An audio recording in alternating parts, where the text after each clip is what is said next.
cafes or restaurants before they go there. Yeah, right. So, and what do you look for typically? Is it photos, reviews, all of it?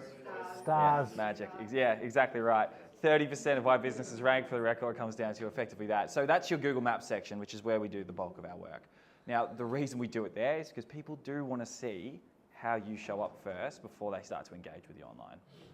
So that's what we do, SEO predominantly. Now, when we go past the point of visibility, because as you've just mentioned, if you were looking for a cafe, which is the most obvious example I can give you, when you look for a cafe or a restaurant or even a barbershop or anything like that, that's your visibility, is being found when people are searching for things that they're really intentional about choosing. The next step comes into what we would consider the nurturing process. Now, if I'm looking at a barber, for example, I will look at reviews.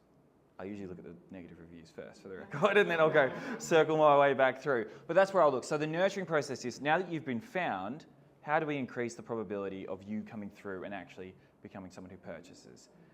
And that's what we call the nurturing. So that happens in one of two places, and sometimes both. And you can include websites in here, but we'll get to that in a minute. Reviews are huge. Now, just having reviews isn't enough. It's great, but it doesn't do the whole job. If I'm Googling someone, for example, for the first time, a review that I would want to see should answer 4 questions. The first one is, how did I actually find the business? If I'm looking up a barber and the first review mentions that they found them on Google and they had a great experience, fantastic. Question 1 answered for me. The second question should be, what was the problem that I had? Well, I might have moved, or I might be just looking for a barber. I might just need a haircut. I might have a wedding. I might have some sort of event coming up. That's the second question. The third question is what the solution was, or whether I was happy with it. And then the fourth one is some sort of recommendation going forward. So I'll take you through start through finish what that would look like. And then I'll tell you how you can kind of ask for reviews like that make a bit more sense. But I might go, I've looked for a barber online. I work in South Melbourne. The first review I see is, found this guy online, absolutely fantastic, needed a quick haircut on my lunch break. He did a great job, I'm really happy with it. I'd highly recommend it. The reason it's so important, if you can influence a review that way, is I just had every question that I have answered. So if I fall into 3 categories of a consumer, the first one, when we look at online marketing, is someone who's impulsed heavily. I look, I see, I buy. And that is way more people than you think, for the record.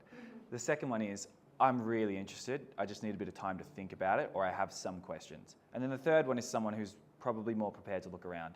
When you do this kind of stuff right, on the reviews side, what you'll find is, I'm either impulsed and I saw the review, it's fantastic, I chose you. The second one is, I was interested, I needed a couple of questions answered, you answered them straight away. So my interest to action time reduced dramatically.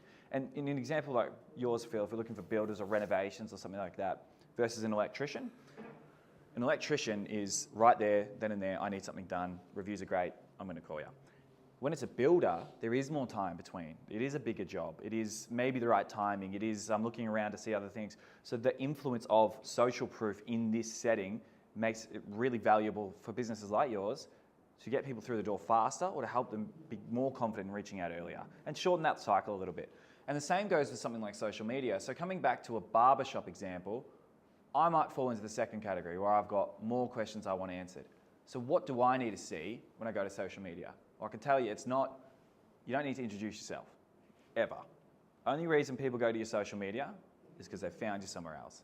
Either someone referred them, they told them, Phil's a great builder, I'm going to go look at what he's done, or they've heard about you online through some sort of advertising or marketing campaign. Nobody's going to scroll across you in their feed unless you run some sort of interrupted marketing, which is slightly separate. So what do I need to see? Well, if I go onto Phil's Instagram and he's got photos of the jobs he's done, fantastic. He's got proof that he's good at his job. So he looks like an expert. He positions really well. It's authority. The second thing is, what kind of questions would I have that would help me feel better about reaching out to him? Well, maybe there is a personal update where I connect with you really well and I like what you do. Second thing is, if I have questions, is there a frequently asked questions spot on your Instagram pinned up the top there? Because if there is, I don't need to think about them as much if they're right in front of me. The next part is your social proof. Do you have testimonials on your Facebook or your Instagram? And then your other stuff can be more of the scarcity stuff. Maybe I am running a promo over this period. Maybe I have limited availability. Staying away from price is always a good idea, but it's not terrible to go in with a price-driven promotion or anything like that. But thinking about how you influence them. So 5 types of posts. And the good news is you can literally go week 1, week 2, week 3, week 4, week 5. And you just post one thing every week and cycle back through the same style of content with different pieces of information. And then you never have to think about social media strategy ever again. which is fantastic news too. So coming through, web pages and landing pages are where we go to conversion, right? So someone's found you online, they've then gone through and had their questions answered. They've looked at you as someone who they want to go with, but they need more information, or they're looking at you as someone they're comparing to someone else. Now we have the typical spots where people will land to convert. And what I wanted to take you through is the difference between a website, a landing page, and a home page. Landing page doesn't have to be a one-page website in this particular setting. It can just be where people show up. But I can promise you this, nobody opens their phone to your website. They always find you through some other way. I might look up a referral. I might click your ad. I might click your Google listing, whatever it is. So again, assume that everybody who goes there knows who you are, even if it's only 5 seconds old, but they know who you are. Familiar content only. You don't need to do any introductory stuff. Maybe a little bit about who you are as a business owner. But one of the first things you should see on any of these pages, especially if we work in impulsive markets, is a contact form. You don't want anybody to have to click through pages to find that, especially if they're already ready. If someone comes to your website, first thing they should be able to do is inquire with you. Following that, they can read on or whatever. But if you put it somewhere else on the website, unfortunately, people can get overwhelmed with information and they might decide that they do need some more time, or they need to process some other things or anything like that. So that's the first thing. The second thing is leveraging social proof. Have your reviews on your website. Have the best ones that might take a customer through that entire journey, is what we discussed before. And that's really the basics. Now, visual industries, for example, an electrician versus a builder. An electrician doesn't really need to show their work off as much because it's not as entertaining or aesthetic, but a builder would. They'd want to show the best kind of stuff that they've worked on to showcase the quality of their work. Whereas an electrician, the reviews become way more important.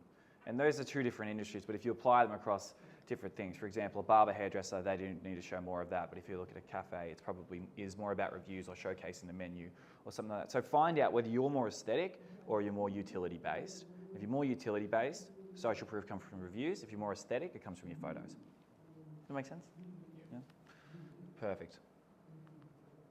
So one of the next parts, if you can nail all of this, is when you get has anyone done online marketing before, by the way, in the room? Yeah, sweet. So one of the things that we notice with people that come through is they do online marketing, and they get leads, but they don't convert. And you go, okay, so where's the work come from? And so word of mouth, referrals.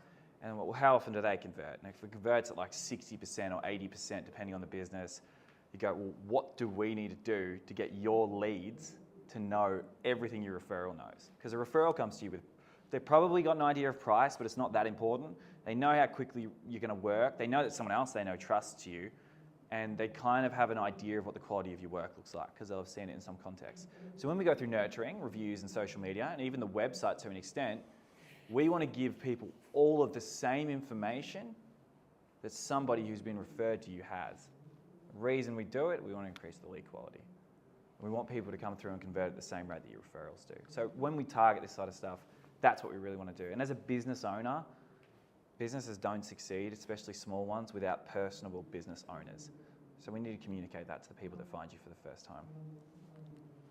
Now, in introducing what Brad went through earlier with the levers of influence and how we actually apply them here, we'll go through with consistency first. Businesses that are constantly active online, even if it is a post a week and it's the same thing you've been posting, like you are doing a 5-week cycle, which is what I recommend, consistency is really important. A, it tells the algorithms, Facebook, Instagram, and Google, that you're more likely to respond to an inquiry because you're always active on their algorithms. That's really important for SEO benefit. It's really important for algorithm benefit. And the technical side's a bit boring, but you get the point. The next part is people that find you for the first time will assume that you will reply to their inquiry. Whereas if you haven't posted in like 6 or 8 months, they might not expect too much back. That's really important too as a first, and it comes down to likability too. But essentially, if you're not doing that right, you're missing out on appearing as a consistent, branded business that knows what they're doing and do this regularly. When we come to social proof, we know that comes from testimonials predominantly. And there's a little bit about, and this links in with authority, about how you present your expertise. Like, again, an electrician is going to be more utility-based, whereas a builder is going to be more aesthetic-based. But you need to present authority and figure out how you're going to do that and then just kind of commit to it and tick that box. Likability, business owners need to be likable, as we mentioned. That's where business owners that get referrals are great for digital marketing because we know that when people connect with you, there's a high likelihood that A, they convert on the spot, which is where people tend to stop. But the next thing is every single time you bring on a new customer, you bring on their network as well. You can connect with different people. So word of mouth will always be king, but how do we get people in so that you can actually leverage that and connect with different people? Like, Phil, you've done jobs for plenty of people. Do you ever do jobs for their friends as well? Exactly right. It just works. It kind of motions out, doesn't it? So how do we get people to kind of come to you knowing that and then be willing to refer you onwards? Because it doesn't stop there. It moves on. So all of this stuff, it shouldn't ever take over your brand. Nothing I tell you here should replace who you are as business owners. But what it should do is enhance the image that you got and help you to apply that in a way that gets people through the door for you and helps you connect with other people. At the end of the day, you're only going to get work if you're helping people too. So that's really important. Reciprocity. So allowing, like, fitting people in with your schedule, asking people for, you can knock the price off by $20 if you're a barber. They do it sometimes for reviews. You can have people fit into a tight schedule. You can do 110% of the job. You can do whatever. And then ask for a review. Give something, get something. The reviews are really important. They are digital word of mouth. It is essentially that. And when you're asking for testimonials from people, don't be afraid to ask your friends and family.